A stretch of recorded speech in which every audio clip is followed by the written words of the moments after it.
Empress Elizabeth, Sisi of Austria. Sisi was born Duchess Elizabeth of Bavaria on Christmas Eve 1837.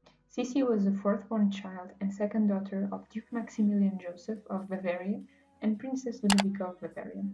Her mother was the half-sister of King Ludwig of Bavaria.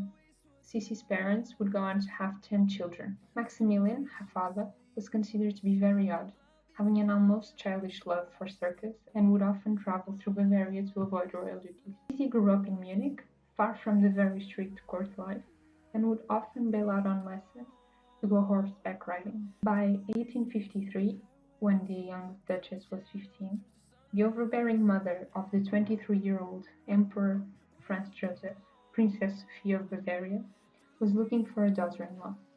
Sophia wanted one of her nieces to marry her son. As a sister of Princess Ludovica, Sophia grew to favor Sisi's older sister, Helena or Nene. Unbespoken to Franz Josef, Sophia organized a meeting with Nene. Ludovica and Nene traveled to Austria in order to officialize the proposal. Young Sisi traveled with her mother and her sister to Vienna. As the Bavarian family was in mourning over the loss of an aunt, the princess and duchesses wore black, being unable to change into a more court-appropriate attire. Nene was not well suited for black clothing, as her younger sister, whose pale skin flattered black dresses. Helena was a pious and quiet young lady, and she and Franz Josef enjoyed each other's company. Nonetheless, Franz Josef became infatuated with the 15-year-old Sisi. To the disappointment of Princess Sophia, Franz Josef did not propose to Nene, and Sophia was not fond of Sisi. However, the emperor swore that if he could not marry Sisi, he would not marry at all. The engagement was officialized 5 days later, and 8 months later, Sisi and Franz Josef would be married. Sisi was now a preeminent figure in the Vienna court, and her informal and unstructured upbringing were palpable.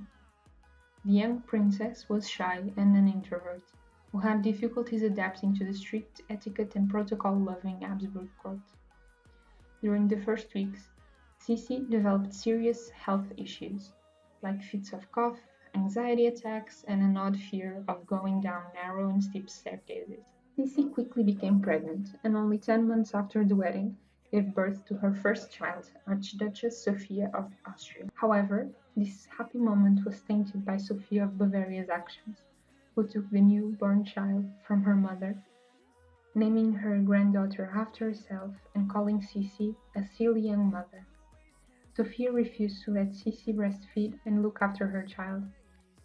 When the imperial couple welcomed their second child into the world, Archduchess Gisela, a year later, Sophia acted in the same manner. The fact that Sisi had given birth to 2 baby girls but no son and heir made her even more isolated in the Vienna court.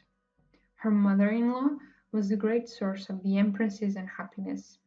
By this time, Sisi would try and persuade her husband to show mercy and tolerance towards Italy and Hungary. On the occasion of their first trip to Italy, Sisi persuaded him to show mercy towards political prisoners. Later in 1857, when the family visited Hungary with the 2 young archduchesses, this visit would have a long-lasting impact on the empress. In Hungary, Sisi enjoyed some freedom and fell in love with Hungary and Hungarians. In return, the Hungarian people were devoted to her. Sisi later learned how to speak Hungarian. Unfortunately, the trip was made even more unforgettable when the 2 young archduchesses fell ill. While little Gisela recovered, 2-year-old Sophie grew weaker and weaker, eventually passing away on 29th of May 1857, having most likely succumbed to typhus. The loss of her child pushed Sisi to bouts of heavy depression, which would have stayed with her throughout her whole life. Sisi would turn away from Giselle, and the mother-daughter relationship would never be close. Later in December, however, Sisi fell pregnant, giving birth to the so-desired heir, Crown Prince Rudolf, on 21st of August 1858. Sisi was known to be very rigid with her beauty regime. 172 centimeters, the Empress maintained her 50 kilos weight, even after 4 pregnancies. Many suspected Sisi was suffering from anorexia. While mourning her child, Sisi would often refuse to eat. Even after recuperating, Sisi always refused to dine with her family. In the rare occasion when Sisi had dinner with the family, the Empress would eat very little and very fast. Sisi became horrified by fat ladies, which she transmitted to her daughter, Giselle. As a result, young Giselle was petrified when meeting Queen Victoria for the first time. Sisi was known for her strict beauty routine. Her hair was extremely long and its daily routine took around 3 hours. When the hair was washed, all appointments had to be cancelled for the day.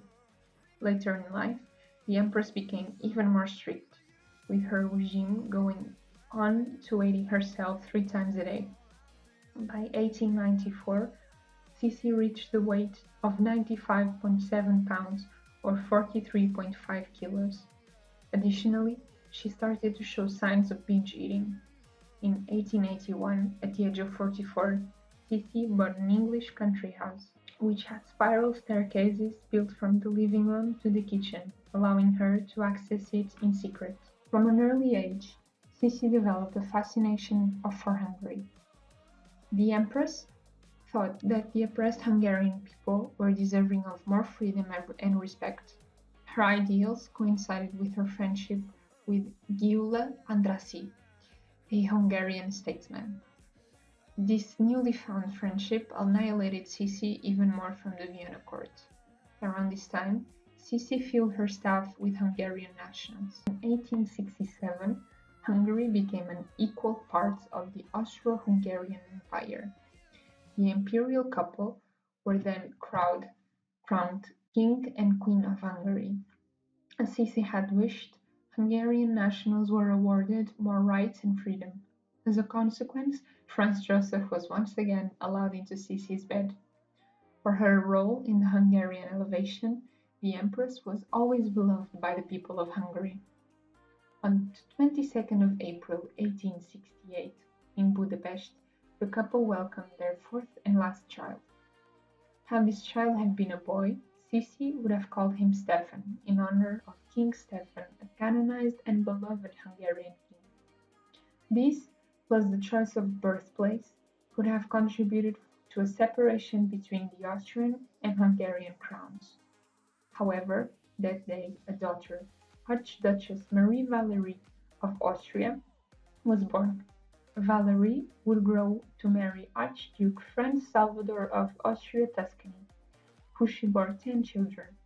It was widely agreed that Valerie was her mother's favorite child, being nicknamed as the Einzige, or the only child. It is thought that separation-fearing Vienna courtiers celebrated the birth of a baby girl.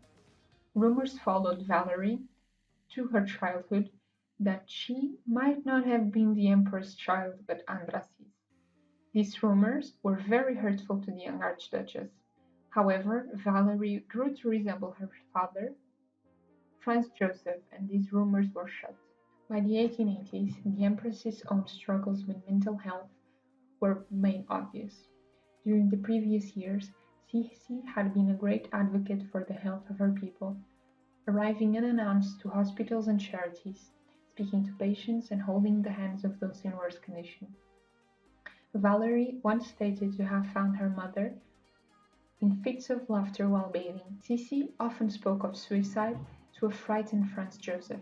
Sisi became a frequent user of mediums and psychics to help her cure her mental afflictions. On 30 January 1889, in Mayerling, Lower Austria, 30-year-old Crown Prince Rodolph and his 17-year-old mistress, Valerie Wetzera, were found dead. Both Rodolph and Marie left notes behind.